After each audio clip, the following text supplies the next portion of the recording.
Arlie and Birta Mixer. Address, Rural Route 1, Box 405, Payson, Illinois 62360. Telephone number 656-4341. Birthday, Arlie was born June 5th, 1918. Birtha was born June 25th, 1919. Birthplace, Arlie was born in Liberty, Illinois. Birtha was born in Ewing, Missouri.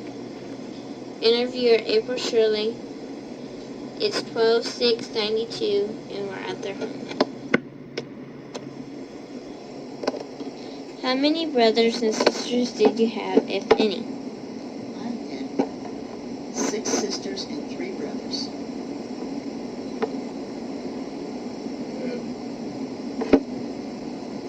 One sister and 2 brothers lived to adulthood, and 2 brothers that died when they were small. One stayed one about 5 years old. Were your clothes bought or made? Ours was always made out of cotton. And later on in years, why, we made a lot of things out of feed sacks. Some of them were printed. Earlier years, why, underwear and things like that was made out of blankets or muslin, which was cotton. Most of ours, I think, was bought. Underwear probably made out of sacks.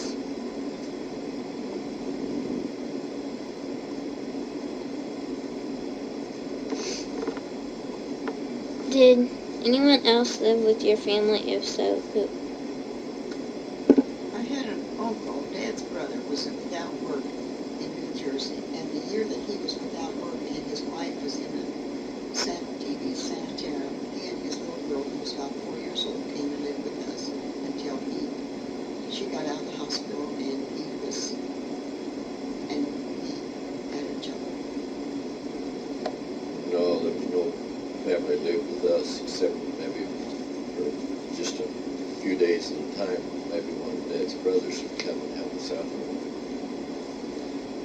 There was one other time that a family, they lived in a log house, and the house caught on fire and burned down, and the man and woman and one girl lived with us for several months until they found another place to live. Did you have any animals that provided food? If so, what were they?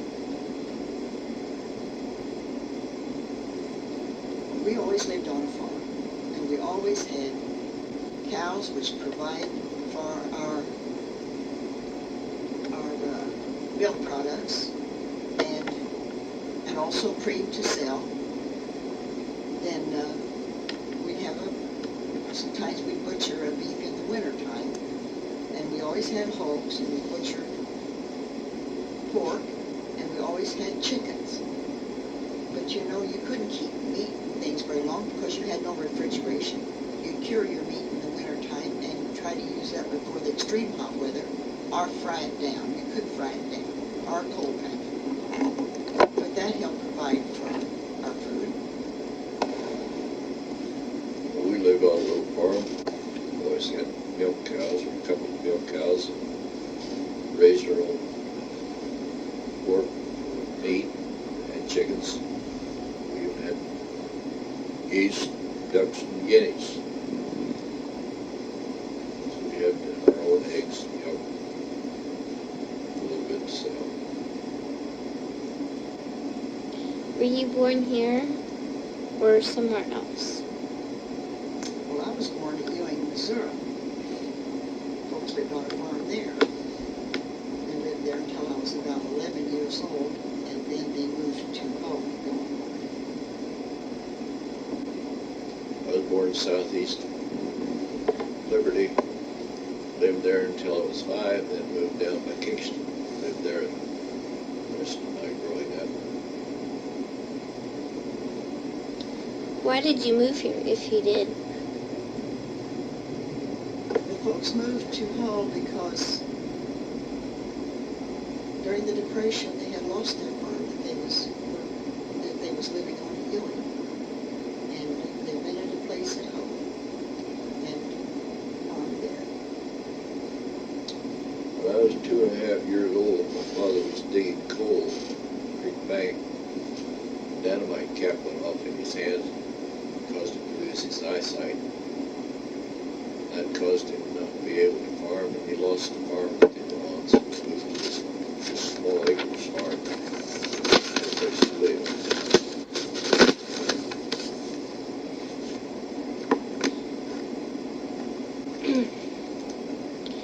Was your friendship with any of your friends changed by the Depression? I can't think it was. We was all in the Depression at the same time, and we all experienced about the same experiences. And I can't think it made any difference. Job-wise, one wasn't vying for a job against another or anything.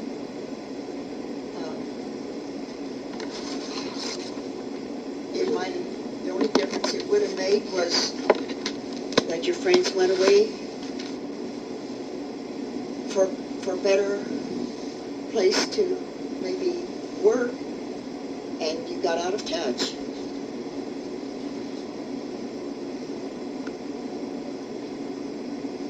Forgot what the question was. Was your friendship with your friends changed by the Depression? No, I can't say it was. I don't remember what before. I don't remember what it was before the Depression. By the time the Depression was over, I was married. Worrying about working, making a living for my own family, and that's what all my friends did. We still have the same friends, some of them. Few of them. Did any of your friends live with you?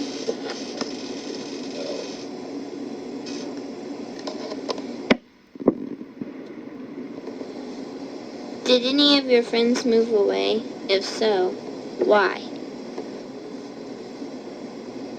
If a job opportunity if something took them away for a job opportunity, then they moved away. Otherwise, I don't know. There was always either somebody else to take their place, or we had different activities that they're still our friends, even though they moved away. I think at least part of them moved away as soon as they got through school in search of a job. There certainly wasn't anything around there. Other than that, no. What games did you and your friends enjoy? Well, we enjoyed playing hopscotch, and we enjoyed tag, and we enjoyed hide and seek.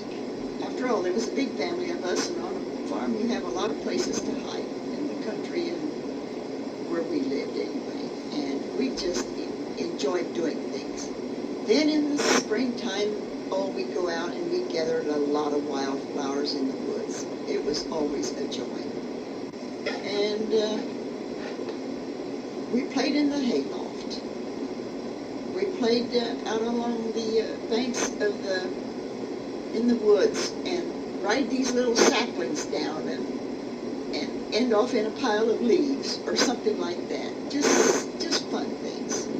Always had a playhouse. We girls always had a playhouse. Mother got through with her baby chicks in the brooder house. We'd clean out the brooder house. We'd have a stump or two for a chair. We'd have a broken dish and things, but we played house. Well, we rolled lots of hooks. Take a steel hook off of a barrel, or smaller ones came off of the hub of a wagon. Or what we liked was a hook off of a cream can or something. It was heavy enough to roll good. Take a stick, put a cross stick on it down one end, and push the hooks along. Try to knock one another's down, or roll it through the smaller hooks through the bigger ones to catch them, and go on without knocking them down. We played quite a bit of marble, and clay marbles that we would use. horses, use sticks for horses, pretend like we were pulling loads of gravel or something. We even used one another for horses. Put a string, horse would hold it in each hand, and then someone behind would drive and pull on one line. Use those strings for lines, and take turnabout driving one another for horses. Playing that away. How did you and your friends help people during the Depression? Well, in any sickness or deaths or anything, neighbors was always right in there to help them. There was no hospitals or anything close enough to go to, so it's just the neighbors who come in and help out. Help with any crops or something that need to be put up. Go ahead and do that. There's lots of exchange labor. Help one another.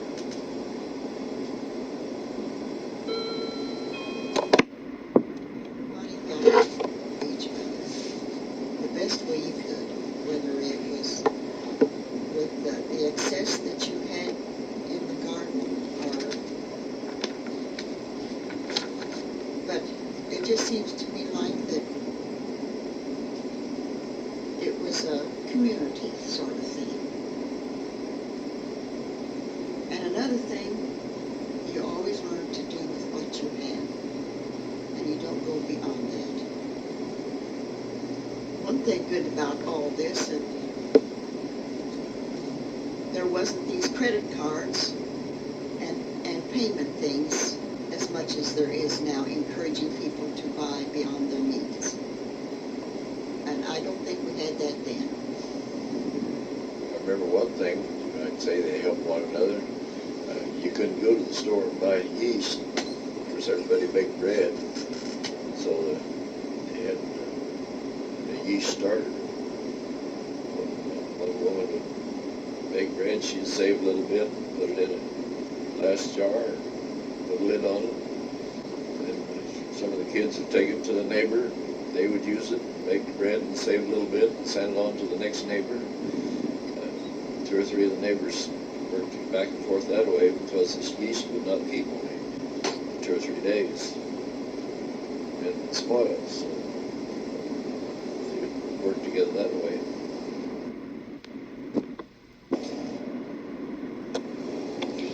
Did your school have extracurricular activities? If so, what were they? The activity we have between schools is competition between us. Each year the teacher would get up a little program, play or something with the students, and put it on for the people in the community, and then they would take it to another school and put it on there for that school and community. Return, and that school would come back and throw on for our school. I think our school did about the same thing, but we didn't have anything extra but the reading, writing, and arithmetic, and this was a one-room school with one teacher for 8 grades, and it took about the whole time just for that. The older ones helped the younger ones, and that's the way it went. In later years, but it was after I was through school several years, a teacher was appointed to go down there, and she taught some piano and some music, because the younger ones in the family got some of that. And that was neat. They said they had a little extra money in the community day. What did you usually eat for lunch? At school, we had a cold sandwich. I don't remember what was put in it. Maybe if we had meat, might have been some meat in it. Might have been some jelly. Probably an egg, whatever. But Mother then would try to have, she always baked her own bread, so it's not like the bakery bread that you have now to make a sandwich out of. You've got to watch that it doesn't get soggy by the time it's wrapped in What did we wrap it in even? We didn't have wax paper, very much of it anyway, not in our household. We carried our dinner bucket in a half-gallon syrup pail. Our daughter said one time, "Mom, what did you do before wax paper and plastic wrap?" And I said, "Gee, we got along. But we used to not have things like that." And sandwiches didn't keep so good, but I guess we survived. We sure existed good. Anyway.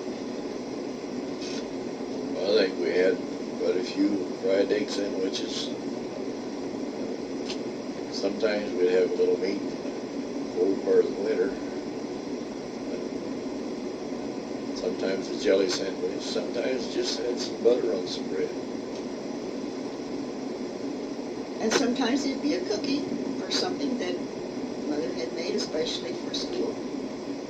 And I can remember when one school teacher said that she would put like a dish pan on the top of the stove, and if you children have a jar of soup or beans or something that you want warmed up in the wintertime, and they'd warm that up.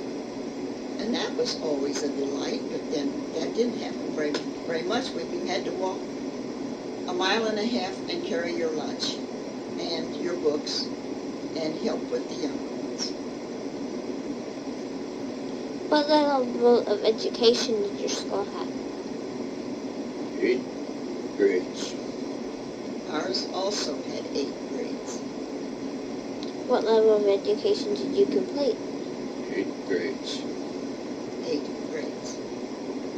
Where did you go to school at? I went to school at Kingston.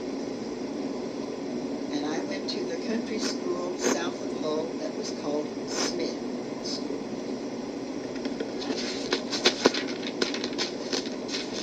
Did you have a job during the Depression? If so, what was it? Mine was domestic help. I started helping my aunt when I was like 11 or 12 years old because I could help with dishes and the cream separator, wash the cream separator, and hang up clothes and feed chickens and gather things in from the garden when she was having thrashers, because they had quite a few or several acres, and the thrasher men generally stayed there. Well, my first paying job was mowing a yard. Mowed the yard for 5 cents an hour. That was with an old reel type mower that I had to push, no motor on it, anything. But, you know, of course, working around home, there's no money in working at home, but then I suppose folks thought it was costing quite a bit. We cut quite a bit of brush, things that way. We'd have a certain hillside that we'd have to clean off in order to get 10 or 15 cents to go to an ice cream social church below once a year. Of course, we always had chores. We always had milking. Always milking to do, cows to feed, hogs to feed, chickens to feed, cobs to pick up, to build a fire with. Don't forget the haul in the wood, though. Don't forget the haul in the wood. And the ashes out. How much were you paid a week?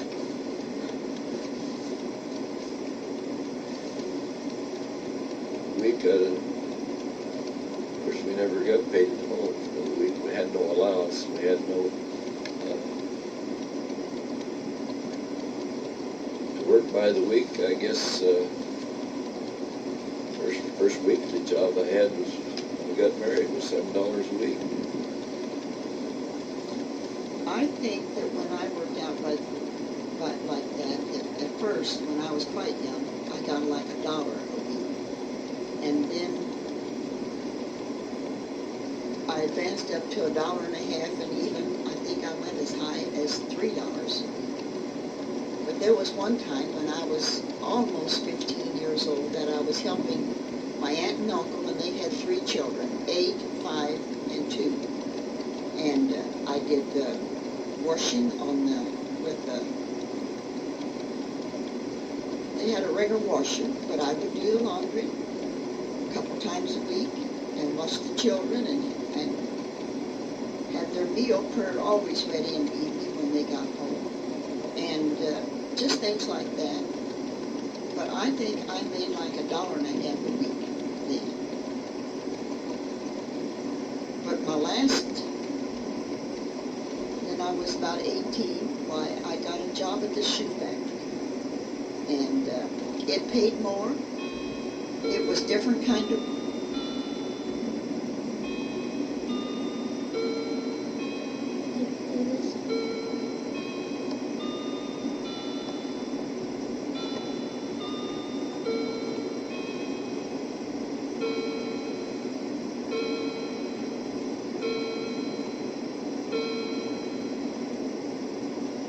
different kind of work, but there was experience there that was helpful.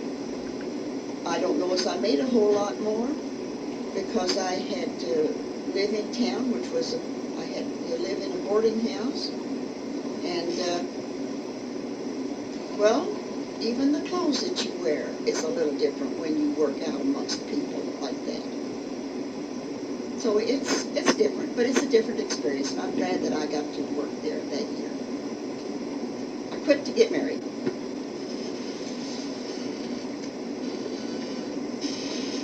What were your hours? When did you start and when did you end? At the shoe factory, of course, they had certain hours, like 7 to 4 or whatever it was. I don't remember what that was. That was a long time ago. But when I worked as domestic help, which I did always before that, why your hours started at 6 o'clock in the morning and maybe go till the dishes were done at night. In the afternoon, lots of times, not lots of times, but you didn't have as much to do, but there was always the usual things that is done in a household. There was washing and ironing, cleaning, cooking. If there was any canning to do, that was your job. Whatever. A mother's helper. I think we usually run from daylight till dark. I know when I was 16, I worked on a farm, and we started at 5 and got up at 5 o'clock in the morning. And if we got the chores done to go to the house before 10 o'clock in the evening, he would meet us in the yard and say, "This is a little job out here we need to do yet. Supper's not ready." I would run 5 o'clock to 10 o'clock. Did your parents have a job? My father was blind. He was not able to work the farm, so he learned the broom trade after he lost his eyesight. He went to school and learned to make brooms. So he made a few brooms that he sold whenever he could find anybody with enough money to buy one. Sometimes we would even take a broom and trade it to some neighbor so that he would cut us kids' hair. My mother helped some of the neighbors when they had sickness or something. Women in childbirth, she would stay with them for a few days, make a few dollars to buy her clothes and things.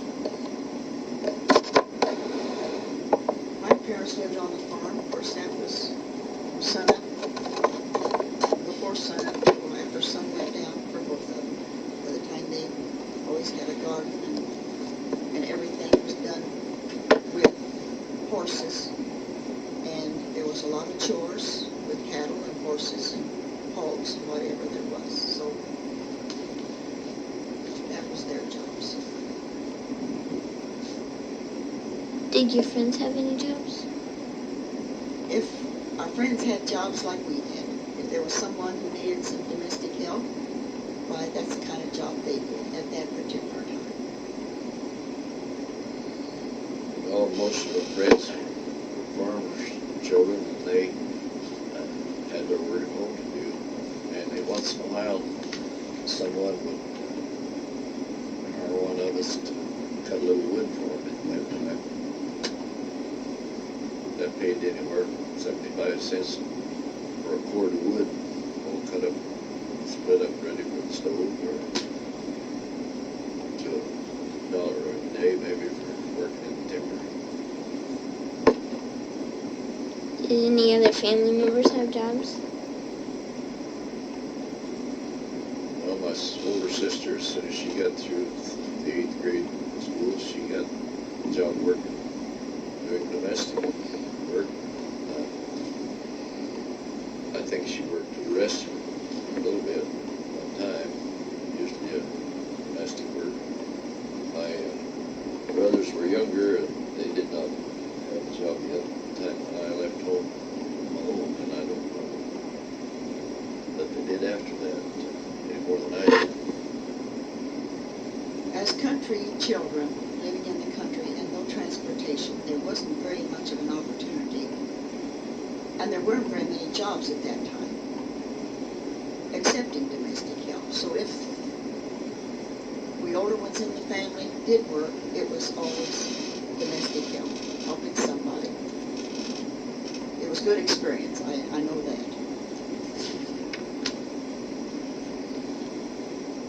How did your church help people?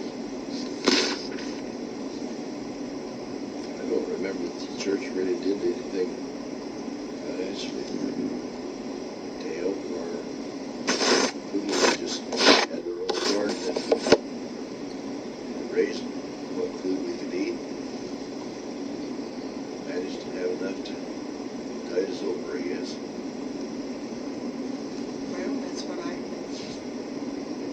think about us.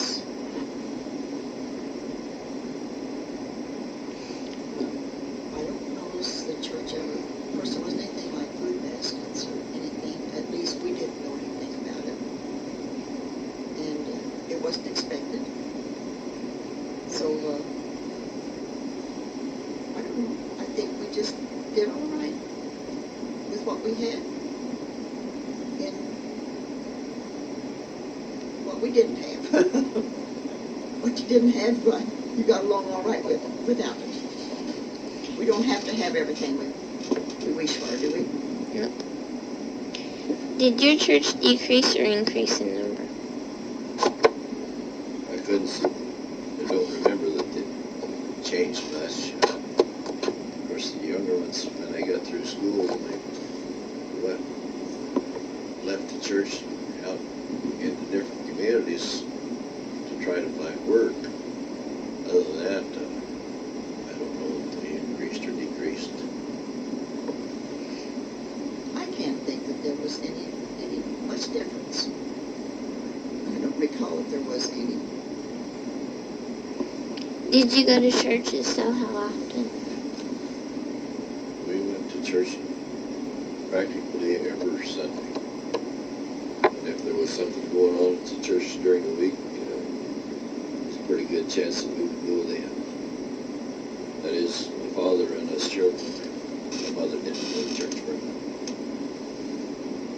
Parents took us to church, and we went often. We went I don't think we went twice a day on Sunday, because it seems to me like that was too much.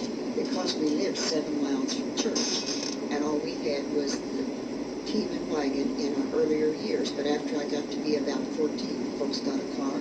Then we did attend church a couple of times on Sunday and during the week, because when the church, the folks always saw that we went to church. They didn't send us, they took us. They were Christians. They wanted us to have this, because this isn't a way of life. This is, I don't know how to put it. They wanted us to have this Christian life. And to be a Christian, you've got to be in there, just like you have to have 3 meals a day. You also need the nourishment that comes from being together and assembling together with believers and learning. What kind of church did you attend? We attended a Methodist church.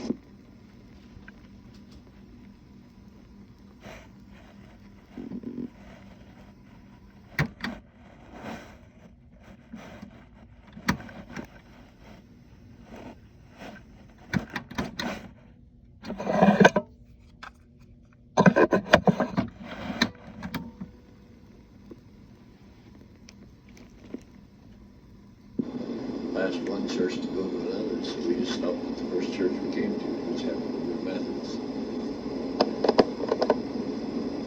If I remember correctly, they were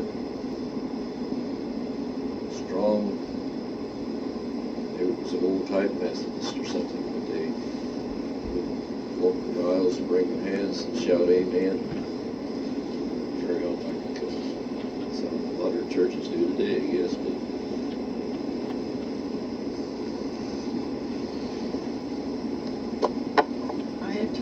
Folks attended the Assembly of God Church when we lived in Italy, and then we moved to Malta. They attended the Nazarene Church. And my daughter said, it isn't the denomination that you go to, it's where Christ is preached. Now you had something to say about that. I have found in our later life, we moved around and went to different churches and different denominations and different churches within a denomination. I found much more difference between churches within the same denomination than I have between the denomination. The background of the churches really weren't all that much different. Tell the story about the farmer. Now that story you told That us, story you the told. one that you said you'd repeat it again, about this guy during the Depression Depression, had when borrowed they some money. Borrowed money. And this man that borrowed, this is a true story. And there was a few people in the community who had little money. And they would loan it to other people. And they would take a mortgage on the farm or something on their home for security. And during the Depression, it was pretty hard. Some of them couldn't pay, make their payments, and some of the farmers was taken over. And this particular person had borrowed some money, and when it came due, he could not raise the money to pay for it. He went to the fellow and told him and asked him if he'd like to have a little more time. He said, I think I can get it. I think I can raise it, but I can't right now. And the fellow said, no, I gotta have it now. It's due, and I gotta have it. And the fellow went looking around, and he found it somewhere else. And he borrowed the money and took it, went to pay this fellow. And the guy said, well, I can get by without it. He said, you just go ahead and give it. He said, I don't need the money now. And he wasn't needing the money at all, but he thought it was a chance to get land at a very cheap price, because they took over the whole farm. They did not just sell the farm and then take what was owing them and then give the rest back to the farmer who owed the money. And they took the whole thing. Did you say there was lots of them that was done that way? Lots of people lost their farms that way, but no, this particular person, and it just showed that how some of them would do it to take advantage of those who were having a difficult time meeting their payments. Do either of you have anything I don't else know to that add? this relates to a depression exactly, and yet it does too, because it's back in the mid-30s when drought hit real bad. I suppose that would be part of the depression. I knew a man and did some work for him. He owns several farms. He had tenants on these farms. And these tenants, of course, didn't, they was paying cash rent. and they didn't raise any crops, so they couldn't make their payments. And this man said, that's all right, I'll just cancel this year's payment. Just give it to you free. I thought that was a pretty good thing for. I could give you the name of the man, and there's a lot of people around this community that would recognize the name. Probably some of them even knew the man, but I won't this time. Do either of you have anything else you would like to add?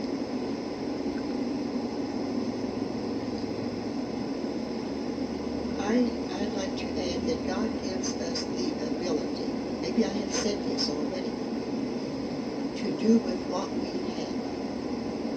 And He will say, I will supply your every need. Now, He didn't say your wants, He said your needs. And He does. And I think when we work with God, that God works with us. And I feel the same way about Bellamy. I remember one instance real well. The neighbor had an insurance policy. One of these 20 pay life, and he had $1,000. It came due. I remember thinking, what a fortune that man had when he had $1,000. It was a real big fortune as far as I was concerned. They went a long ways to helping him through the depression too.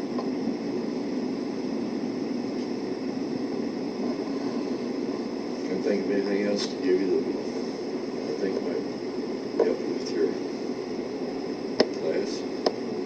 But if there is any questions when you see us or think about it, just let us know. Okay? Now, have we answered everything? Does it sound real morbid to you?